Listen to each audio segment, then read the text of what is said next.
Continuing the Yang Basics video series, today I want to talk about rooting and hopefully dispel a few myths about rooting. The first myth is that of single rooting, which basically means you're only rooted in one spot, and that violates the basic principle of Tai Chi that says that Tai Chi is a whole body art. So if we look at the basic principles of which rooting is one of the very first and strongest rules, and then consider that it's a whole body art, it doesn't make any sense that we would have such a thing as single rooting. In fact, your entire body has to be rooted at all times. And this is one of the things that we mean by adjustment and constant adjustment. Every time you move even a millimeter, you have to completely readjust your entire frame or the structure that you're making. So if you imagine a house, the house has a floor, it has walls, it has a ceiling. Try to imagine a single rooted house. It doesn't make any sense. The entire house has to be able to stand up, withstand wind and storms, and the pressure. If it's a two-story house, then the pressure of the second story pressing down on the first story. You can't have any weak areas. So similarly, when we're moving through postures, really what we're doing is we're moving through a series of structures that we create. That we have the floor is our feet.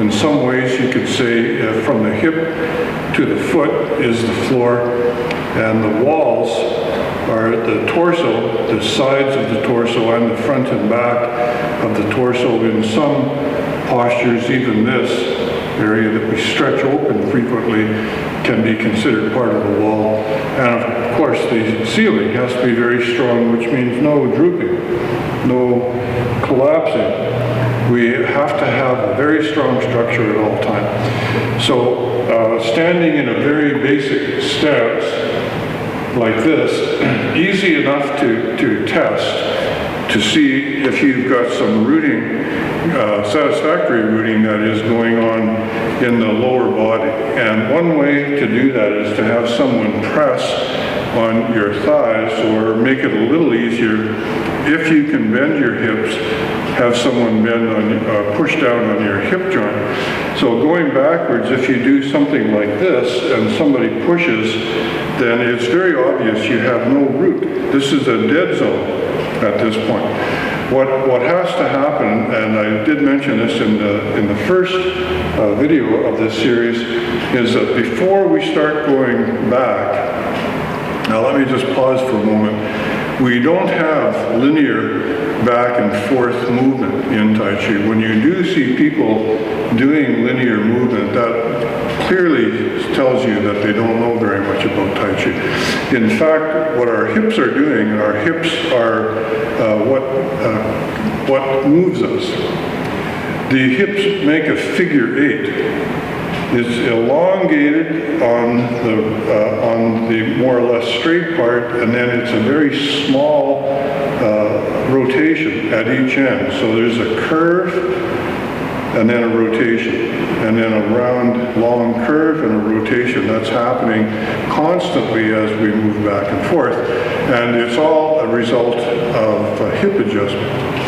So sitting forward, now I want to go backward. The first thing I do is I'm going to complete my circle forward.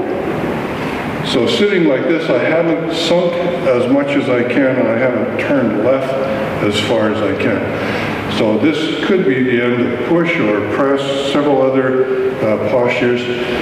But what I really need to do is sink my hip a little bit more.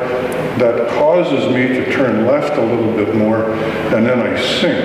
In a very profound way, I sink my hip way, way down. Now, if someone is pressing on my thigh, the entire leg for that matter, as I do this, what they're going to find is that there's very little muscle engagement, because the line created now is from the bottom of your butt on an angle towards your foot. That's where our power is usually in Taiji. The power in push is not on the arm. If it is, you're moving externally. The power is here, and that's consistent through all postures. When I'm sitting back, my power is from the bottom of my butt to my heel. It doesn't go through the leg. If you're going through the leg and not getting the knee out of the way, you're moving externally. So this example, again, someone pressing down on my thigh, and this is something that I do frequently in class to demonstrate this very principle. Someone starts to push down, I rotate and go further down and complete my rotation forward, and then at that moment, I start to move this way. You can see very clearly that my belly is going this way. So at the end of this movement now, to stay rooted on this side, I again go as far as I can. I complete my circle, and at the end of that, then I start rotating in this manner. So it's a figure eight, almost perfect figure eight, and elongated figure eight, but that's how we stay rooted in our lower body and are able to display pump down through the entire lower body. So our feet, you can think of it several ways. One is, and this is the most correct, is that we release our hip down onto our foot. And the motion, the figure eight motion, is caused by that release. Now, if you're still feeling a lot of tension in your body, that probably won't happen. So it's something that we do have to train into ourselves. Now, rooting the upper body, we can't have empty arms. For instance, this posture, if someone was to come and press down on your arm in this posture, well, if you're in a stance like this, there's nothing under, there's no pathway for this arm to get to the ground. We have to open this hip so that my shoulder can actually sit on the hip. And then through a series of various angles, we are able to root the entire arm. So this, again, is a demonstration I do frequently with my students. I'll have someone come and press down on this arm. And most people think of this arm as being quite weak and useless in this posture, but it's the opposite. This arm is the power arm in single whip. This is the stable rotating arm. So by opening your hip joint, sinking your shoulder and your elbow, again, if you're in a position like this, it's impossible to root this arm because the misalignment is so huge. So in this kind of a position with the hip open, the best thing to begin with is sinking your shoulder onto your hip and then sinking your hip onto your foot, which gives you a very clear line of root going through your body. So when I said the entire body has to be rooted, I really mean it. The chest also, if you're one of those that constantly pushes their chest out, then your chest is going this way and probably upward at the same time, which is the opposite of root. What we need to be able to do is to sink our chest in a very profound way. Now, the chest doesn't only go backwards and downwards, although that's the most common position. It does open at times, but it never opens to the point that we have excess tension. It's always a relaxed movement, and this is one of them where the chest is slightly more open than usual, but still is going downwards and down into the root. So where does the chest root to? Well, that's a complex question because the chest roots to different legs at different times. When you're sitting forward like this, the main root for your chest is the front. That's fairly obvious. I think that it doesn't have an option of going back and sitting on your rear hip just because of the structure you've created. However, when we go backwards from push, your chest is going down and there's an actual curve of the entire body going down into your rear hip. So the rotation in the body that we're creating when we go back is of this nature. It's a half circle. When we come forward, we continue that circle going this way with a little bit, we're not rising, the energy is very slightly coming upwards. And that is displayed in the arms also. So if you watch the arms of somebody doing Tai Chi, doing push, that knows what they're doing, you'll see that the arms are almost exactly following that rotation, that circle. The energy at the end going up like that. So every part of your body has to work with every other part of your body. There can't be any holes. This is one way of gauging a person's progress. Their skill level is how many parts of their body are not rooted. So speaking of arms, you'll still see long-term practitioners with their arms out here, which makes it impossible to root this arms. I mean, the physics of having your arm out here completely deny the ability to root your arm, your hand, through your body and down into the ground. So this goes along with the Tai Chi principle that's right in the 10 guiding points again, that shoulders and elbows both go down. That's not down, and that's not down either. Down means the elbow consistently going towards your belly. It doesn't matter what posture you're making. The requirements of this posture mean that the arm is on a slight angle, but basically the energy is still down, going forward. You can see this is pretty down. So going back to the chest, when we do something like single whip, for instance, which is a fairly complicated posture, we start off the chest sitting on your front hip. Now immediately that we start to move backwards, we start to create this curve that's expanding our back outwards. That means the front has to round inwards, and that also means that the chest changes its root from being on the front to gradually switching until your entire body is rooted through the rear. Okay, turning, staying here, because this is where our main root is, and only at the end, rooting the entire upper body down onto the right hip, sitting in this kind of a position. So when we do this movement, the chest very slightly has to open to accommodate your arm movement. The arm movement is quite different going out than it is coming in, rounding in like this. This is all on the back.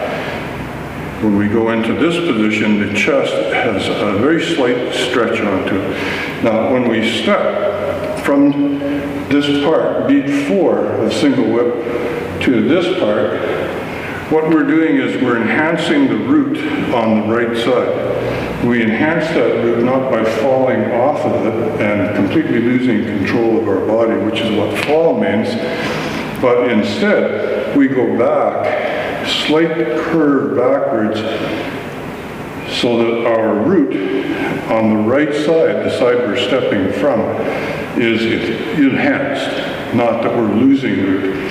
So to do that, we can't open our chest. That's pretty obvious. That's going to break your root, break your alignment. So here, the chest is very slightly open, but as soon as we step, we're down, rotating down onto our right hip. And then we reluctantly leave the right hip. The chest is in a transformational stage right now. Once we're in this position, once again, the chest is rooting on your front. So I hope that that's not too complex. That posture is a bit complex, and to think about all these very subtle adjustments happening may be too much information for some people. So the basics are that in every posture, we need to be able to root our hips to our feet. So if you're in a very misaligned posture, like this knee going out right now, means basically I have nothing to sit on. What should happen every time that my weight goes forward is my knee very slightly tucks in. That's because of a rotation right here. So this much tuck. And that means that I can sit very firmly on a line of root from my hip to my foot. So back here, quite often some of the flaws we'll see are that people either collapse, meaning again a dead zone, or they straighten and lock, and in Taiji way of thinking of things, that also makes this a dead zone because you've tightened and misaligned. So you have to remember that all Tai Chi power is created by loosening, releasing the body, rooting the body, rotating the body, and expanding the body through various stretches that we always have going on. So sitting in a forward stance, if you get somebody to come and push down on your thigh, without tightening, remember we're always loosening, by sitting and enhancing your root through the hip, bypassing the knee. And that's a very important point, is that we have to constantly be readjusting our knee so that the pathway from the hip to the foot is a very clean and very slender line of rotation, so it can't go through the knee. Here, I'm stuck on the knee. I can't get to my foot because I'm falling off my knee. And here, this is just all completely dead. So the only option to root the rear hip is to actually open the joint, sink your butt onto your foot, and loosen the thigh as much as possible. If you do that and you have someone pressing down on you, and you are able to manage the release of your hip through that whole range of motion, then both sides of your body, both legs, both thighs, both hips, are indeed going to be very, very rooted. For the upper body, we have a couple of rules that accommodate being able to use the root that we've created in the lower body. And one of those rules is that the shoulders can never come off your hips. So you will see people wobbling and turning in such a manner, but right now, this shoulder has nowhere to go. Neither does this one. It's over here, but my hip is here. So the only turning, this is the solution, the only turning allowed is not to turn the torso at all, but to adjust the hips. Back and forth, all rotation is caused by hip movement. So again, the importance of training yourself to be able to move your hip and adjust the body, whether you're stepping, or just moving back and forth. Every movement that we make, every arm movement, every upper body movement has to be accompanied by the hip adjusting. And the upper body simply sitting. Saying simply sitting is not so simple for some people.